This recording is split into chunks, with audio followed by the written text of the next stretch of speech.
émotions. Je vais inviter Lisa Melly-Gausen à venir sur scène. On peut applaudir Lisa, s'il vous plaît. Toi, Lisa, tu viens tout juste de Tahiti, là. Oui, avec 12 heures de décalage horaire, donc je crois qu'il est au milieu de la nuit. Mais ça va très bien. C'était bien? Magique. Alors, en expérience émotionnelle la plus incroyable, j'ai nagé avec les baleines. Alors, c'est pas juste on était dans le bateau, on est descendu du bateau et on a nagé au milieu de l'océan. Et en dessous, il y avait les baleines. Merci pour cette introduction. Merci. On te laisse poursuivre. Merci, Lisa. Merci. Alors, je ne vais pas poursuivre toute seule parce que ça serait moins sympa. C'est toujours sympa si on peut, à des moments, intervenir à deux. Parce que je crois, à deux, finalement, on arrive peut-être à mieux intervenir. Alors, du coup, je propose que tu me rejoignes. Boléa Sabourin.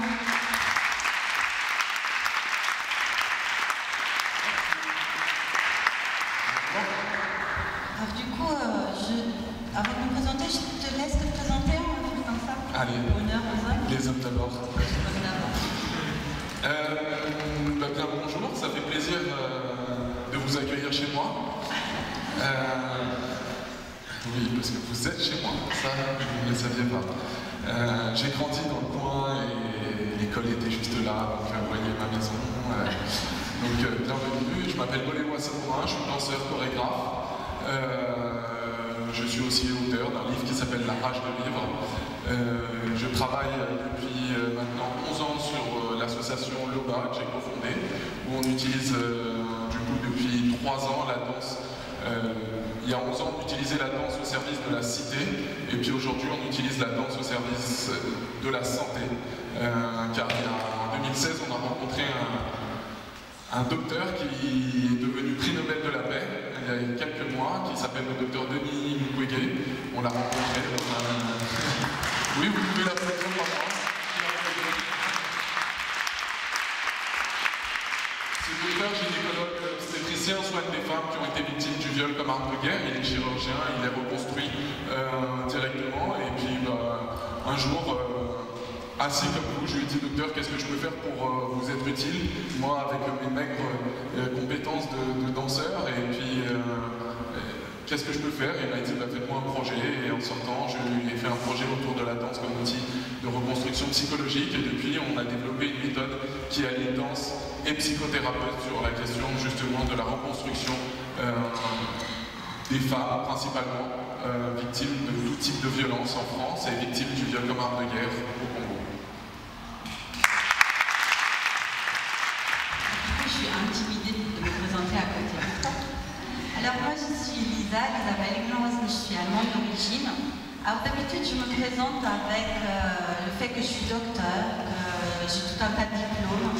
Voilà, j'ai apprivoisé les TCC, alors troubles anxieux-dépressifs, j'ai travaillé beaucoup sur le trauma, j'ai travaillé avec l'approche systémique et paradoxale, la thérapie centrée émotion, donc j'ai un CV assez plein de ce côté-là, et puis côté entreprise aussi, parce que j'ai travaillé avec beaucoup d'entreprises, et des coutiers, des managers, et en même temps, en fait, en vous écoutant, en étant là depuis ce matin, j'ai pas envie de me présenter comme ça. Donc je vais me présenter autrement. Je suis plutôt scientifique, ça c'est de mon esprit, parce que j'ai un père philosophe qui vivait dans les livres et que je ne voyais jamais, mais ça m'a quand même bien marqué. La question de la recherche, de comprendre les choses. J'ai envie de me présenter aussi parce que en fait, je suis hyper sensible. Alors moi, les émotions, j'ai plutôt une sorte de seismographe intérieur qui détecte ce que l'autre ressent, même avant qu'il en ait conscience. Et donc je suis hyper perméable aux émotions des autres et c'était vraiment pas évident du tout parce qu'on a oublié de me doter des compétences de gestion des émotions, des capacités à réguler, donc j'étais plutôt démunie par rapport à toutes les émotions que je voyais partout et je ne savais pas trop quoi en faire. Et donc du coup ça m'a emmené plutôt à une quête de trouver un manuel. Voilà, un manuel. Alors d'abord je cherchais la pilule qui faisait supprimer les émotions, je trouvais ça bien plus simple. Et en fait, aujourd'hui, je suis ravie, elle n'existe pas, cette pilule, et c'est très bien comme ça. Et donc, je suis beaucoup plus défendeur aujourd'hui de l'idée que l'émotion, en fait, il faut savoir l'accueillir, Il faut savoir l'éprouver. Donc, il y a des moments où on vit des choses où l'éprouver, c'est pas à ce moment-là. Et on l'éprouvera peut-être plus tard, dans un cadre protégé. Mais il va falloir passer par l'éprouver. Et après, il faut passer par la tête, par les raisonnements. On doit connecter l'intelligence pour pouvoir faire transformer nos émotions en quelque chose de constructif et de positif. Et donc, c'est mon projet, c'est ma mission sur cette petite planète Terre où j'ai un CDD de quelques années. C'est de travailler sur l'intelligence émotionnelle, c'est de travailler sur comment on apprivoise les émotions. Et je suis là aujourd'hui, bien que je rentre tout juste de Tahiti, que ma vie personnelle, c'est plutôt un chantier qui a été ravagé par un tsunami en reconstruction aujourd'hui. Mais je suis là parce que je veux partager avec vous. Parce que peut-être si on partage autour de l'empreinte émotionnelle, des moyens pour définir quelle est l'empreinte émotionnelle qu'on a envie de laisser dans notre entourage, suite à nos échanges sur cette petite planète bleue, peut-être on contribue à quelque chose de plus grand que nous, et peut-être un monde qui est peut-être un monde un peu plus doux, un monde un peu plus bienveillant. Et donc du coup, voilà pourquoi je suis là aujourd'hui. Et je suis ravie en plus d'intervenir avec toi. Parce que la rage de vie, la rage, la colère, le mot éclore, qui est l'anagramme de colère, me parle beaucoup.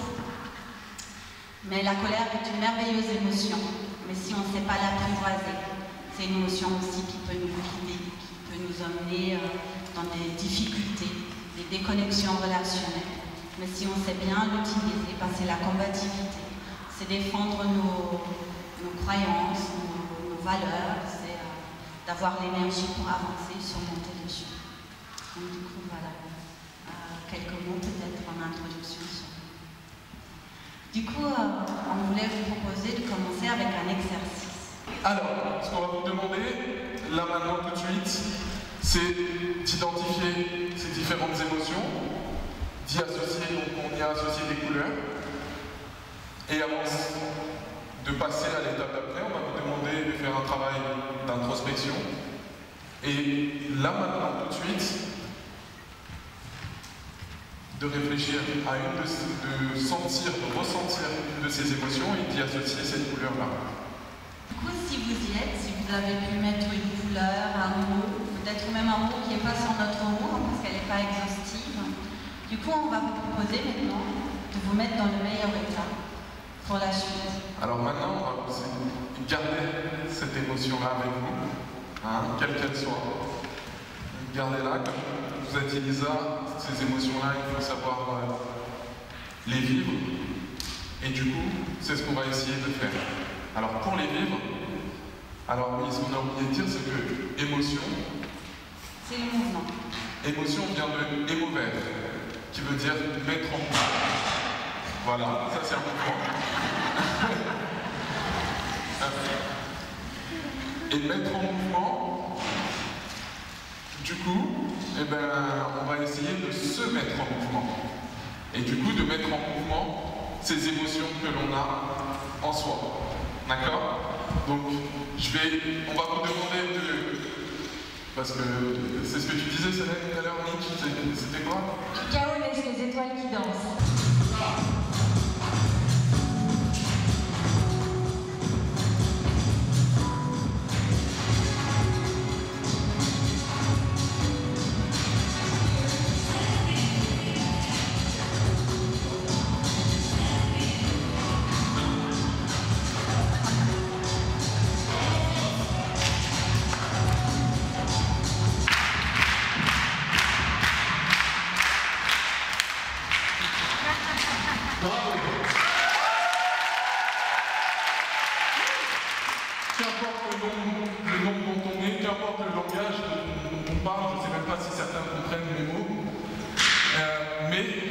Ce que j'ai ressenti, c'est qu'on parlait tous un même langage.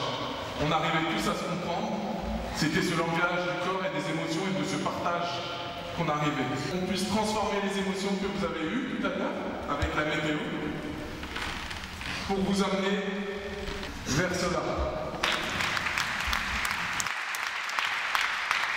Alors, du coup, ce que je vous propose, parce que moi je vais essayer de mettre les mots maintenant. Exactement. Mais du coup, si vous ne voulez pas rester debout les prochains 30 minutes,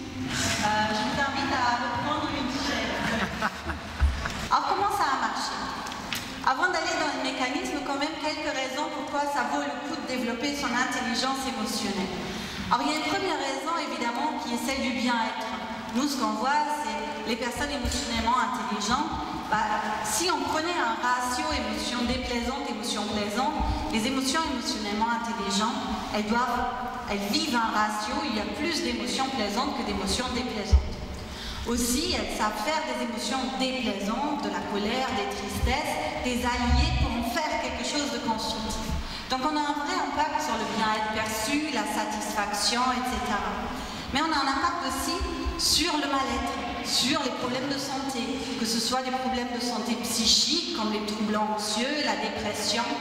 En tant que personne émotionnellement intelligente, on a 3 fois moins de risque de tomber en burn-out, par exemple, moins de maux de dos, etc.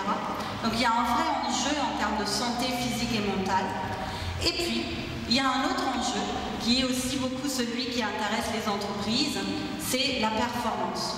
Aujourd'hui, on sait qu'il y a des émotions qui soutiennent des actes de performance spécifiques. Par exemple, si vous voulez prendre une décision et vous êtes extrêmement joyeux ou joyeuse, cela peut comporter des risques. La joie intense n'est pas un allié pour la prise de décision parce qu'elle va faire baisser notre vigilance, elle va augmenter notre prise de risque et elle va nous faire fonctionner par stéréotype. Donc du coup, en termes de prise de décision, ça peut être critique. Donc aujourd'hui, on a comme ça des réflexions sur quelle émotion soutient quelle activité, la créativité, la négociation, etc., etc. Il y a un dernier champ où intervient l'intelligence émotionnelle, c'est la qualité des relations. Et on va voir qu'en fait, l'intelligence émotionnelle augmente la qualité relationnelle. Je ne sais pas si ça vous est déjà arrivé de rencontrer des gens avec un hémogramme plat. Oui, vous avez vu des gens déjà comme ça. Alors, moi je travaille beaucoup en entreprise et les gens me disent mais c'est très compliqué de travailler avec quelqu'un au hémogramme plat. Parce qu'en fait, on ne sait jamais, il aime ou elle, ou il n'aime pas. Est-ce qu'il faut que je change quelque chose? On n'a pas d'indication. Parce que l'émotion est un guide. Si j'exprime une émotion plaisante, ça veut dire on est dans le juste, on est dans le bon. Et donc au niveau relationnel, j'envoie le message, continuons de faire comme on fait. Et si j'exprime mes émotions déplaisantes, c'est un signal que j'envoie à l'autre que je ne suis pas confortable, peut-être ma limite a été offensée et qu'on a besoin de trouver d'autres manières d'interagir. Donc il est aussi important d'exprimer nos émotions déplaisantes. Et surtout, certains vous connaissez peut-être l'expression on fait une collection de timbres, il ne faut pas attendre la 10e ou 20e opportunité de colère avant de l'exprimer.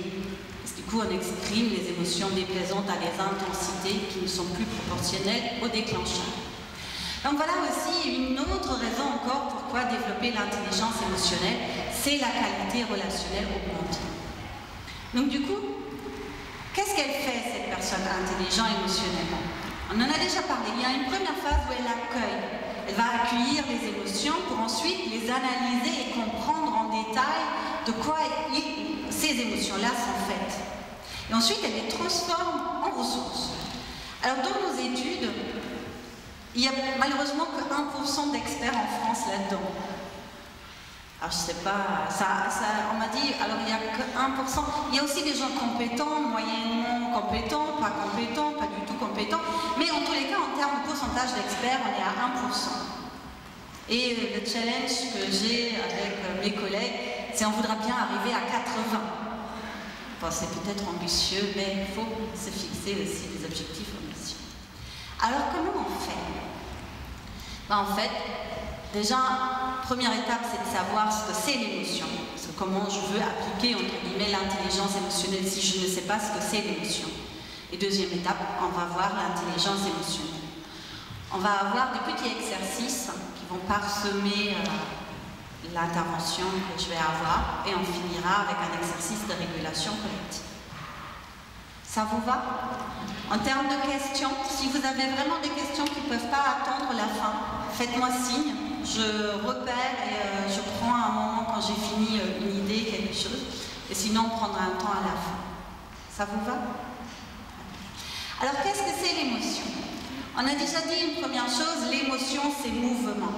Et il est extrêmement important. Parfois, on a des émotions, ils nous figent et Et en fait, une des premières choses, c'est remettre le mouvement. C'est vraiment important, l'émotion, c'est le mouvement. Et même les émotions comme la tristesse, on n'a pas envie de bouger et on est dans l'inaction. Finalement, c'est aussi une forme de mouvement. Donc ça, c'est une première chose.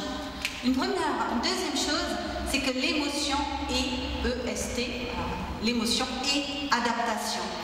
Alors la nature ne nous a pas donné ou offert les émotions pour nous embêter. Elle nous les a offertes parce qu'elles doivent nous aider à mieux nous adapter à notre environnement, qu'il soit physique ou social. Ils sont là pour nous aider, les émotions. Je pense que chacun d'entre nous, on a fait des expériences où l'émotion ne nous a pas vraiment aidés. Mais à la base, si on part du point de vue de l'évolution, l'émotion est là pour nous aider. Et c'est à cause de ça qu'on a pu devenir l'homo sapiens que nous constituons aujourd'hui. Alors pourquoi c'est adaptation? Une première chose, c'est que chaque émotion occupe un rôle et comporte un message précis pour notre adaptation. Alors ça veut dire quoi en cours? C'est que quand vous êtes face à une émotion, la vôtre ou celle de quelqu'un, le premier réflexe, c'est de vous dire « mais qu'est-ce qu'elle veut me dire ?» Si l'émotion pourrait parler, qu'est-ce qu'elle voudrait me dire? Si je ressens par exemple de la peur, qu'est-ce qu'une peur peut vouloir me dire? Attention, danger. Et son rôle, c'est protège-toi, et elle va mobiliser l'énergie, augmenter la vigilance, etc., modérer la prise de risque pour mettre en place les comportements qu'il faut pour nous protéger. Alors prenons colère. C'est quoi le message de la colère? Mes limites ont été dépassées. Le besoin de respect qui a été non satisfait, non nourri, l'injustice, même parfois face à certaines menaces, on peut aussi retrouver l'émotion de colère. Alors du coup, à quoi elle sert? Qu'est-ce qu'elle va nous donner? C'est quoi sa vertu positive? L'énergie. Et à la différence de la joie, comment elle est l'énergie de colère? Non, agressive, c'est une manifestation comportementale. Elle est focalisée.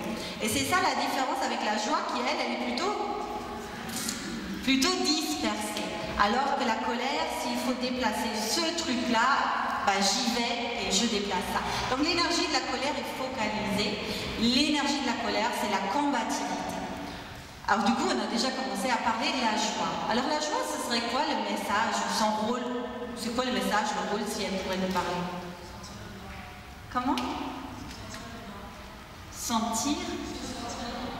Se sentir vivant, ok. Besoin de partager, là on commence à parler du besoin, oui. Être à sa juste place. Être à sa juste place. Alors, le message de la joie, que parfois on sous-estime, c'est que notre environnement est sûr. Alors, ce qui pose évidemment tout un tas de problèmes, parce que est-ce qu'on ressent la joie uniquement dans des environnements qui sont sûrs? Quand on vivait encore près des grottes, vous voyez, on allait ressentir de la joie dans les moments où on savait qu'on était sécurisé. On avait assez pour notre feu, on avait assez à manger, nos ressources étaient là. Donc aujourd'hui, on a oublié parfois cette racine-là qui fait qu'on arrive à ressentir des moments de joie et on ne prend pas forcément en considération si notre environnement est vraiment sûr. Donc la joie, elle nous donne le message, ton environnement, tu l'estimes sécure. Et du coup, c'est quoi les comportements qu'elle va générer? Ouverture. La confiance, voire la surconfiance, le partage, aller vers les autres, être dans l'ouverture. Donc là, via les exemples qu'on vient de prendre, chaque émotion a un rôle précis pour notre adaptation et elle soutient des comportements. Donc là, j'utilise et on travaille avec une roue en 16 émotions, parce que 16 c'est déjà mieux que beaucoup qui travaillent avec 6. Vous savez, il y a les émotions dites de base, donc on se dispute, c'est 6, c'est 8. Nous on trouvait que c'était trop peu. Alors 16 c'est déjà pas mal. Et en même temps, vous savez bien, il y a des émotions qui existent qui ne sont pas sur la roue. La gratitude, l'enthousiasme, etc. Donc tout ça pour vous dire, toute émotion, qu'elle est sur la roue ou pas, Mais à chaque émotion, posez-vous la question, mais quel est son message? Peut-être elle est déplaisante à ressentir ou plaisante, mais ce n'est pas une bonne ou une mauvaise émotion. Toute émotion est bonne parce qu'elle est là pour nous aider à nous adapter. Même le mépris, même l'envie de envier sont des émotions où il y a du bon, qui peuvent être des ressources pour nous, à condition qu'on sait les accueillir et les canaliser. Donc toute émotion est adaptation, mais peut-être pas toujours. Je pense tous, autant que nous sommes ici, on a déjà eu des émotions qui nous ont piégés. Moi, une de mes grandes émotions que je devais apprendre à réguler, c'était effectivement la colère, mais il y avait aussi la joie. Et le risque de la surconfiance que donne la joie, je l'ai bien souvent connu. La joie, elle fait baisser nos vigilances. Mais elle a des vertus, mais elle a des risques. Et c'est le propre de chaque émotion. Donc du coup, la grande question, c'est comment je fais pour faire des émotions des alliés. Avec mes collègues, on a développé un modèle en 7 étapes. Vous savez, moi j'étais à la quête d'un mode d'emploi. Donc, étant allemande, j'aime bien voir qu'est-ce que je fais en 1, qu'est-ce que je fais en 2, et ainsi de suite. J'avais envie d'un mode d'emploi. Et on a cherché à le construire. Donc ce mode d'emploi, vous le voyez, il est en 2 grands temps. D'abord, je fais un diagnostic. Ensuite, je rentre en mode tactique. Je vois beaucoup de personnes qui sautent de la étape 1 à l'étape 7. Étape 1. Je vais faire un scan de mon corps. Parce que bien souvent, l'émotion, la toute première, va entraîner des modifications dans notre corps. On va même dire que notre corps, c'est l'ancêtre de l'intelligence émotionnelle.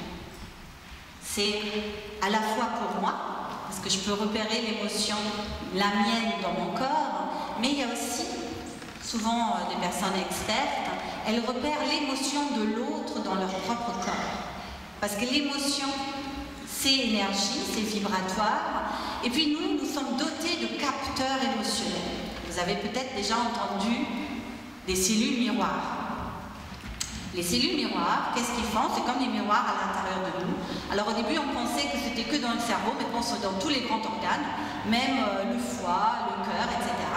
Et en fait, c'est des cellules que, quand je vois une émotion chez quelqu'un, je vais la reproduire.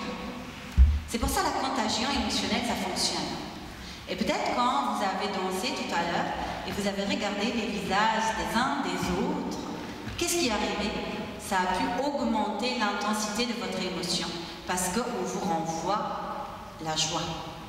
Donc du coup, le scan du corps est extrêmement important, cette compétence, à la fois pour moi cerner mon émotion naissante, idéalement à des intensités encore faibles, et puis aussi de capter l'émotion des autres.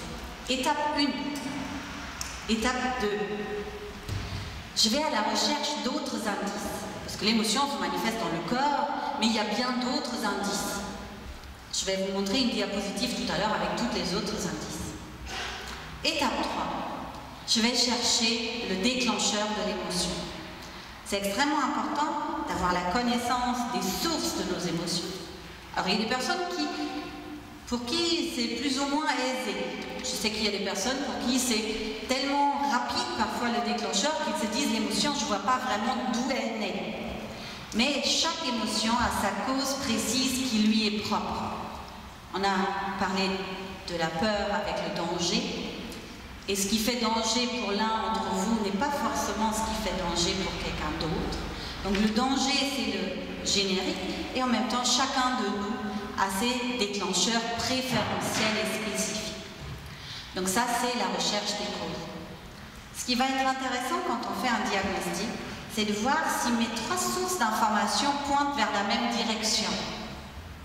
Parce qu'il y a 2 options si ça ne pointe pas dans la même direction. En tant qu'humain, on est des êtres émotionnels un peu plus compliqués que les chats, par exemple. Ce qui fait qu'on peut ressentir 2 émotions en même temps. On peut par exemple être joyeusement dégoûté. C'est pas mal ça, non? Tristement fier. J'ai une amie qui marie sa fille, elle me dit je suis triste et en même temps je suis hyper fière. Donc on peut avoir plusieurs émotions en même temps, donc on peut avoir des indices qui pointent vers plusieurs directions. L'autre hypothèse parfois, c'est il y a des personnes qui affichent autre chose de ce qu'ils ressentent vraiment. Et du coup on voit des incohérences au niveau de ces indices. Il n'y a pas un tableau cohérent. Je me rappelle d'un dirigeant que j'ai accompagné et on travaillait sur la colère. Je lui demandais, je dis mais comment se manifeste ta colère? Et il me dit, je souris. Je dis voilà, c'est un peu compliqué parce qu'effectivement, qu'est-ce qu'on fait quand on sourit? On envoie à l'autre que tout va bien, alors que si je suis en colère, j'ai besoin que les choses changent. Mais du coup, on peut avoir des indices qui sont incohérents parce que quelqu'un essaye de masquer une émotion. Il y a quand même quelque chose qui traverse, qui transpire, c'est pas le bon mot, mais peut-être, qui transpire, qui est l'authentique émotion. Et les autres indices sont le masque que la personne essaie de mettre. Donc je vous propose de visiter rapidement les 3 compétences avant de faire la pause. Le scan corporel. Je vous ai emmené à un exercice. Alors il y a une équipe de chercheurs finlandaises, si je ne me trompe, ou suédoises, et ils se sont intéressés en fait à cette histoire des manifestations des émotions dans le corps. Alors qu'est-ce qu'ils ont fait? Ils ont mis en fait des gens dans des scanners et ils leur ont induit des émotions. Ils ont observé ce qui se passe dans le corps. Alors, il y a des émotions, j'aurais pas aimé les vivre dans un scanner. Ça, c'est autre chose. Donc, du coup, ils ont fait un travail vraiment intéressant. Ils ont identifié 52 états. Donc, ça va du état, j'ai fait un footing et mon corps est activé, ce qui n'est pas une activation émotionnelle, à des activations émotionnelles. Donc, ça, c'est vraiment la première chose à différencier. Est-ce que j'ai une activation parce que j'ai une activation, parce que je réfléchis ou quelque chose, ou est-ce que c'est une activation émotionnelle? Une fois on a fait ce tri-là, le deuxième tri, c'est à quelle émotion j'ai affaire. Et là, du coup, on va voir des activations ou inversement des sous-activations. Alors, ça peut être des accélérations de rythme cardiaque et respiratoire, autant qu'il y a des émotions aussi qui les ralentissent. Ça peut être aussi le musculaire. Vous avez vu, quand on a dansé, en fait, alors en tous les cas, moi je l'ai ressenti comme ça. Poléwa, tu seras là pour me corriger, je ne sais pas où tu es. Mais en tous les cas, il y a des mouvements qu'on a faits qui sont là quand on a des émotions qui nous tendent. Ben, ils nous ont servi à peut-être nous détendre. Vous avez vu quand on a fait comme ça. Alors qu'il y a des émotions, quand je suis crispée, je suis comme ça, je fais comme ça, finalement, je vais avoir aussi des libérations de tension musculaire. Donc on a joué sur les tensions et relâchements musculaires. Évidemment, un autre paramètre, c'est la localisation. Localisation dans tout le corps, où vous voyez là, il y a des parties plus ou moins activées. Donc, du coup, je vous ai emmené un petit jeu, pour vous en douter. Vous êtes certainement déjà en train de chercher des solutions depuis que je vous parle. Alors, à gauche, le grand corps, c'est le corps adulte neutre. Je dis adulte parce que le corps enfant neutre est beaucoup plus activé que notre corps adulte neutre. Donc c'est bien un corps adulte neutre. Après, vous avez 4 corps. En haut, vous avez 4 mots émotions. Et donc, je vous propose de me trouver, de m'associer les émotions indiquées en haut à droite, colère, bonheur, tristesse et peur, et de l'associer au corps 1, 2, 3, 4. Ce serait quoi le corps 1? Non. Oui, tristesse. Pourquoi ça ne peut pas être peur? À cause de la désactivation. La peur nous prépare à réagir à un danger, donc elle ne peut pas nous désactiver. C'est le typique de la tristesse. Vous voyez, tout ce qui est interaction avec l'environnement est en sous-activation. Donc, évidemment, ce ne peut pas être une émotion qui nous met de l'énergie, c'est la tristesse. Et quand vous verrez le scan de la dépression, finalement, vous voyez la tristesse, il y a encore de la rumination. La tête, la poitrine lourde, il y a encore de l'activation, alors que quand on a le corps en dépression, on voit que cette activation est de plus en plus en train de disparaître. Le corps suivant. Non. Peur, oui. Peur, oui. Pourquoi c'est peur et pas disons qui est colère par la suite. Quatrième, exactement. Alors du coup, pourquoi 2 c'est peur et 4 c'est colère? Si je sens finalement qu'à midi j'ai des tensions, des mâchoires serrées, etc., peut-être c'est le temps de vous faire une danse ou de vous connecter à de la sérénité, une émotion de relâchement, etc., pour aller pouvoir revenir dans votre zone de bien-être et accueillir la suite de la journée. Un autre moment, c'est aussi de le faire avant des entretiens, des rendez-vous, avant de rencontrer quelqu'un. Parce qu'imaginez, vous étiez au travail ou avec quelqu'un, un ami, et vous avez eu une irritation. Ouais. Et ensuite, vous allez rencontrer une autre personne et vous allez interagir avec elle en ayant en vous cette irritation qui ne lui appartient pas, mais qui va affecter l'interaction que vous allez avoir. Donc c'est aussi important de faire sa météo avant d'interagir avec les autres pour avoir une empreinte émotionnelle choisie dans l'échange qu'on va avoir et pas de transmettre nos émotions peut-être déplaisantes à notre insu aux autres. Donc ça, c'était le scan corporel. Une première porte d'entrée pour identifier ses propres émotions et aussi celles des autres. Mais ce n'est pas la seule porte d'entrée. Nous avons d'autres indices. Alors il y a l'indice, le visage, l'expression faciale, posturale, tonalité de la voix, les gestes. Et chaque émotion a son expression qui lui est propre. Alors, vous voyez bien, si je suis dans la tristesse, c'est plutôt un relâchement, alors que fierté, sans caractéristique, c'est le menton redressé, je suis redressée. Donc chaque émotion a sa manière de s'exprimer par les gestes, la posture, le visage. Par contre, c'est aussi, je dirais, l'indice le moins fiable. Parce qu'en entreprise, et j'ai envie de dire peut-être même dans notre culture, l'aspect le plus régulé ou le plus surrégulé de l'émotion. Alors, il y a d'autres indices. Il y a l'indice des comportements. Alors, les comportements, on a dit, par exemple, la peur, ça va être tout un tas de comportements d'évitement, de fuite, de protection que je vais mettre en place. La colère, les comportements, ça va être peut-être de l'affirmation au début, voire de l'intimidation, de l'agressivité. Combativité. La joie, c'est tous des comportements d'ouverture, de partage.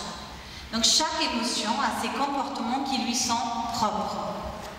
Donc quelqu'un qui me dit qu'il est en colère et qu'il m'évite, ça colle pas.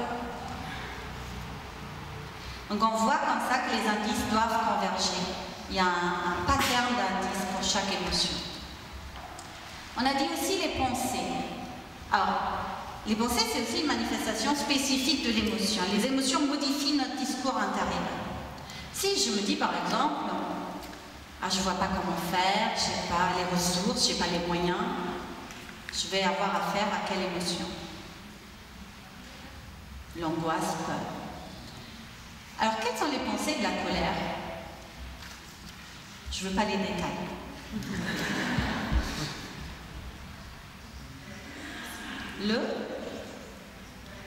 L'injuste. Vous voyez, ça va être autour de l'injustice et notamment la particularité, c'est que je vais considérer que l'autre l'a fait exprès. Vous connaissez, c'est « il me cherche ». C'est ce genre de... Ça vous parle?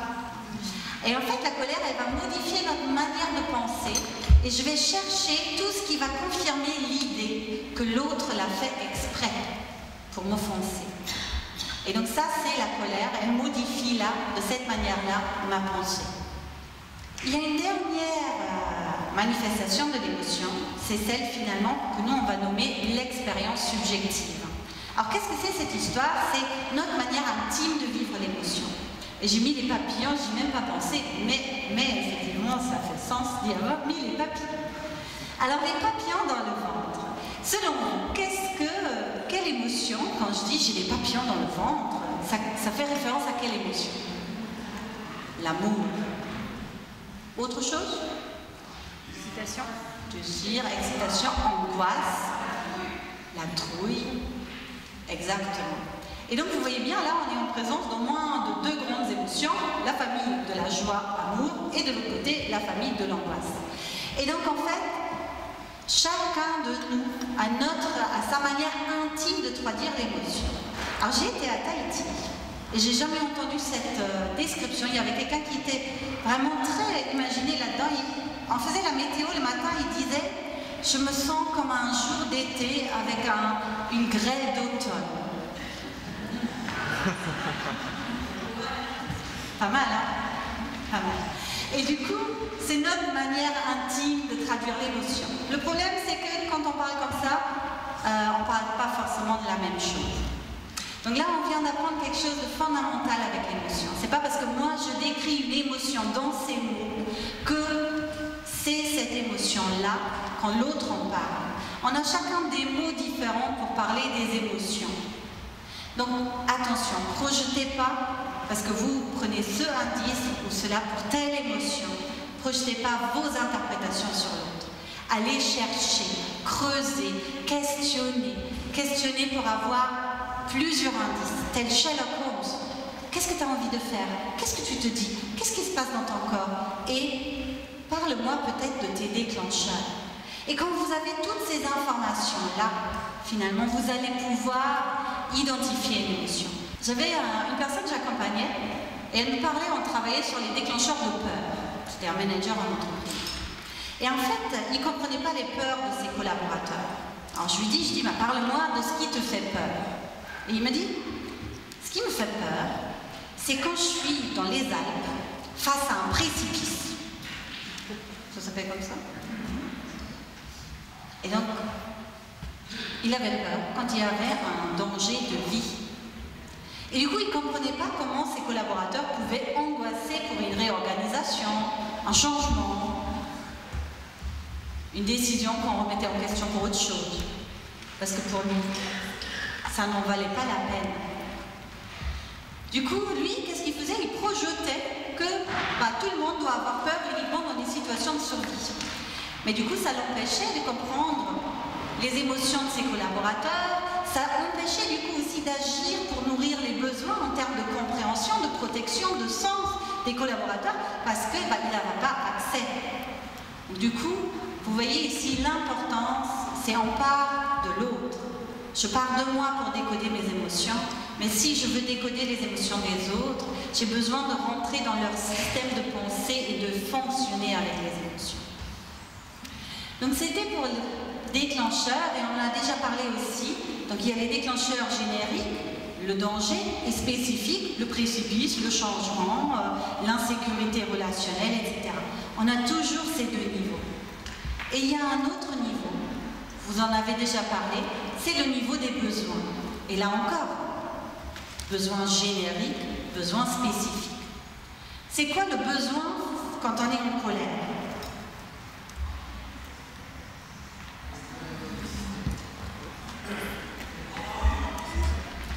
Et là, vous voyez, vous me répondez tous au niveau spécifique. C'est sa fonction. Son besoin, c'est un besoin de changement. Quand vous êtes en colère, quelle que soit la raison, vous avez besoin que le déclencheur change. Et la colère donne l'énergie pour le faire. Donc, j'ai vécu un manque de respect, j'ai besoin de respect. J'ai vécu un manque d'écoute, j'ai besoin d'être écouté. J'ai vécu que quelqu'un entravait ma limite, j'ai besoin qu'il sorte de mon périmètre. Donc c'est la notion de changement. Alors moi, ça m'a libérée de beaucoup de colère, de comprendre cette histoire-là. Parce que je ne sais pas pour vous, moi, parfois, je me mettais en colère sur des choses que je ne pouvais pas changer. Et se mettre en colère sur les choses qu'on ne peut pas changer, c'est un peu comme Don Quichotte qui se bat contre les moulins. Parce que j'ai une énergie, je mobilise l'énergie, mais je n'ai pas la main. Donc dans ces moments-là, il faut connecter les émotions d'acceptation, de lâcher prise et pouvoir lâcher ce que je ne peux pas changer pour focaliser l'énergie vraiment sur ce que je peux changer. Ça vous va cette idée de déclencheur, besoin spécifique et générique? Et donc attention à toujours voir où est-ce qu'on se trouve. Et j'entends que c'est l'heure de la pause, mais je vais tirer 2 minutes pour finir les déclencheurs. Ah, la négociation. Un déclencheur particulier et qui est peut-être l'effet papillon au niveau émotionnel, c'est évidemment la contagion émotionnelle. Les émotions des autres sont des puissants déclencheurs d'émotions chez nous. Alors ça va même jusqu'au fait que vous pouvez attraper une émotion en rien qu'allant dans une salle où il y a eu du vécu émotionnel avant de rentrer dans la salle. Parce que les émotions, ça passe aussi par les phéromones. Vous rentrez dans une salle où il y a eu des tensions avant, vous allez rentrer, et même si vous étiez bien avant, vous pouvez commencer à vous crisper. Rien que parce qu'en fait, c'est dans l'air la tension. Et donc la contagion émotionnelle, c'est cette transmission d'une émotion que nous ressentons à quelqu'un d'autre. Alors c'est extrêmement rapide. Je crois que j'ai mis la solution, c'est 17 millisecondes. Vous voyez, j'ai dit 17 millisecondes, c'est déjà très long par rapport au temps de transmission d'une émotion. Et donc, nous sommes programmés pour attraper les émotions. Parce que, imaginez bien, quand on vivait encore près des grottes, imaginez qu'il y a un ours qui arrive. Et du coup, je vais prévenir ma famille, je vais dire, tiens, il y a un ours. Allô? Il y a un ours, il faut qu'on se déplace, qu'on se dépêche, qu'on se mette en sécurité. Je n'ai pas le temps. Il faut que moi, mon émotion, dès que je la ressens, elle se transmet pour que tout le monde se mette en éveil en une fraction de seconde. Et donc l'émotion se transmet. Donc ça veut dire quoi? Ça veut dire que nous avons un vrai enjeu de rendre conscient, de choisir quelles sont les émotions qu'on a envie de transmettre. Et aussi, on doit vraiment développer des stratégies pour ne pas attraper toutes les émotions qui traînent. Nous devons apprendre à nous décontaminer des émotions que nous attrapons parfois. Et donc, nous, on va réfléchir dans la deuxième partie sur comment, tactiquement, je vais pouvoir agir sur mes émotions. Parfois, il va falloir que je sache me décontaminer. Parfois, il faut que j'apprenne à me activer les émotions, ressources. Il faut que je puisse agir sur les émotions que je ressens. Et aussi que je choisisse quelles sont les émotions que j'ai envie d'envoyer aux autres, envoyer dans le collectif que nous sommes. Donc, c'est ce que nous allons voir après. Ça vous va? Alors du coup, je vais reprendre, on a fait les étapes 1, 2, 3, il nous reste encore 4, 5, 6, 7, et donc je vous propose, on va tout de suite plonger dans l'étape 4.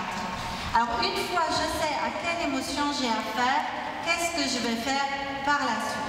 Ce que je vais faire par la suite, c'est de me poser la question, mais de quelle intensité est faite mon émotion, ou les émotions que je ressens, ou les émotions auxquelles j'ai affaire par quelqu'un d'autre.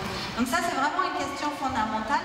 Pourquoi? Parce que selon les intensités, les émotions ne vont pas avoir les mêmes risques, et ils vont du coup pas avoir besoin des mêmes régulations. Moi, j'aime bien prendre l'image de l'autoroute. Alors, je suis allemande, et j'aime conduire vite sur l'autoroute, c'est qu'on a toujours des tronçons d'autoroute illimités. Alors du coup, vous imaginez bien, vous êtes sur l'autoroute, vous conduisez, je ne sais pas, à 200, et vous voulez prendre une sortie. Ça va être un peu risqué.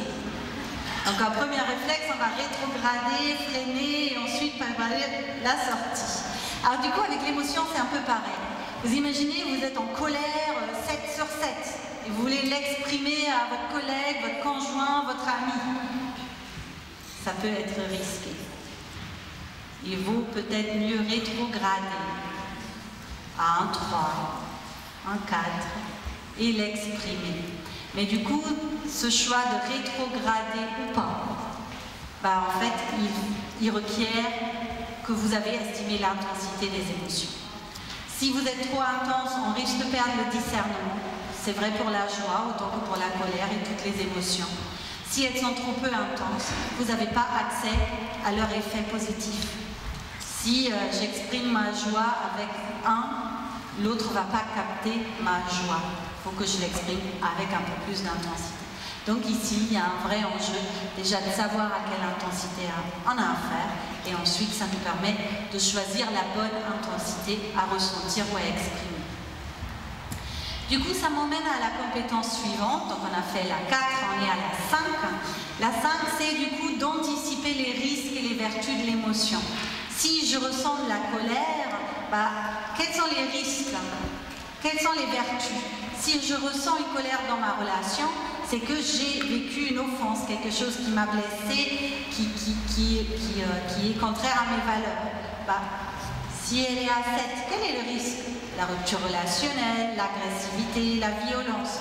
Mais si je la ressens, c'est qu'elle est là, elle est vertueuse. Oui, parce qu'elle m'aide à me donner l'énergie à m'affirmer, à défendre ma limite et à construire une relation meilleure. Ok, mais du coup, la grande question suivante, c'est comment, à quelle intensité je dois l'exprimer pour avoir accès à son effet positif. Alors du coup, ça c'est effectivement, pour la colère, peut-être l'exprimer à 3, 4 et pas à 7. Mais si j'exprime que colère, est-ce que c'est efficace ou pas? J'ai envie de dire, ça dépend de mon objectif. Si je veux construire la relation pour mieux fonctionner ensemble, je peux peut-être activer une émotion ressource. Une émotion qui aide à exprimer sa colère, c'est l'intérêt. L'intérêt sur comment on va faire pour construire un meilleur fonctionnement, un fonctionnement plus satisfaisant. Donc si je ressens de la curiosité sur comment on va faire, la curiosité, pourquoi tu as agi tel que tu as agi? C'était vraiment pour m'offenser ou quelles étaient tes motivations?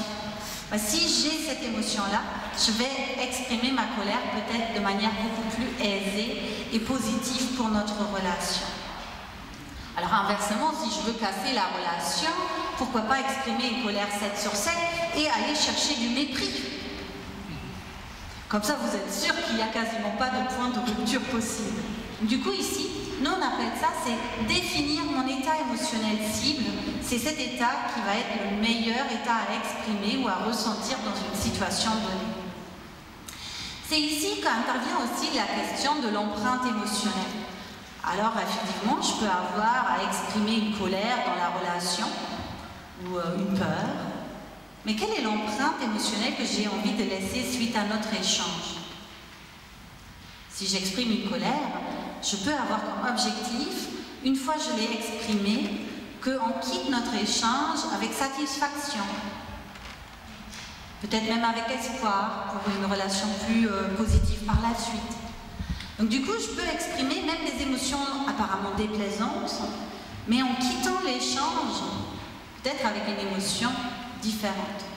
Donc du coup, ce qu'on va vous proposer maintenant comme exercice, c'est que en dessous de vos chaises, il y a des émotions qui sont collées. Et on va vous proposer en binôme d'exprimer votre émotion que vous avez collée en dessous de la chaise.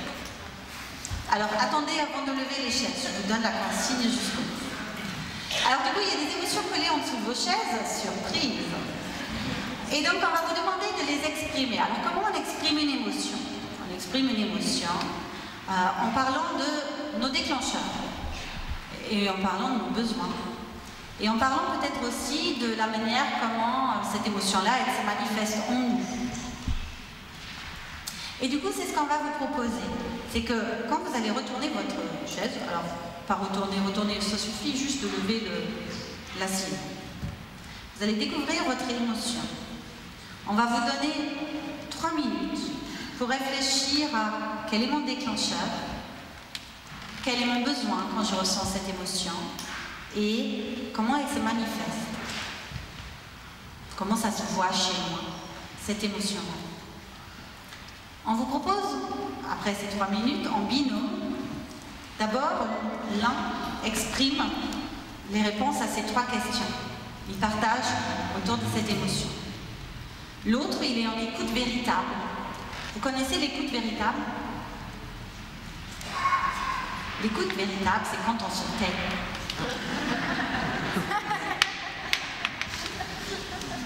Oui, parce que parfois on dit écoute active, et en fait elle est tellement active qu'on ne peut plus entendre l'autre.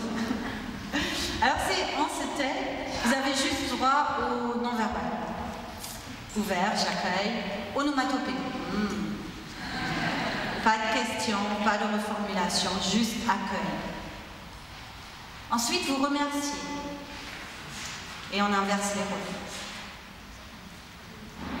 C'est l'autre qui, pendant 1 minute, parle de son déclencheur, de son besoin, de son manifestation, de l'émotion qu'il a tirée. Et ensuite, on se remercie. Ça marche? Je vous donne une challenge supplémentaire. L'idée, c'est que vous finissez votre échange sur une émotion plaisante, peut-être de l'intérêt, peut-être de la gratitude. En tous les cas, une émotion plaisante partagée. C'est ça l'empreinte émotionnelle qu'on vous propose de laisser suite à l'échange. Ça marche? On parle de son déclencheur, de son besoin quand on ressent de cette émotion, et on parle des manifestations.